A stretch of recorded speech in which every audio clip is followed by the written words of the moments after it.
So this is how you can make a collage on an Instagram story without the layout, right? So if you go to the Instagram creation page for the stories, there is the layout button, but if you don't want to use it, I'm going to show you some different methods. So you can get a third-party app from the App Store, which does exactly that, and even has more options. So you can literally just look up Collage Maker. There are plenty of apps from third-party developers, so you can explore those.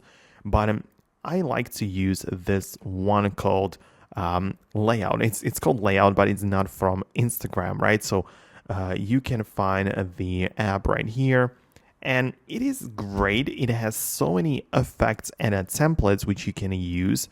But the issue, I would say, is that it will constantly ask you about the subscription, and plenty of features are locked behind a paywall, right? So on the Instagram, you don't have that, but you have less options.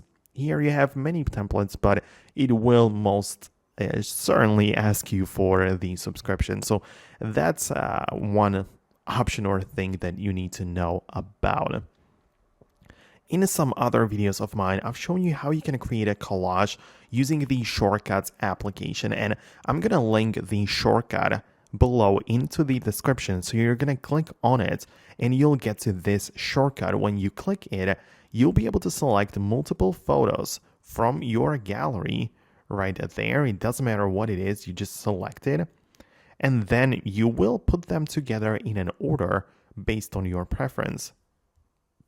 So it will ask if you want to arrange them horizontally or vertically. So you pick one option and then you will end up with a combined photo, right? So this is something which you can also explore. I'm going to share it below in the comments, right? So, I mean, in the description, of course. So let me know what you think below. Most definitely subscribe for the next tutorials and guides like this one, and I'm going to catch you soon.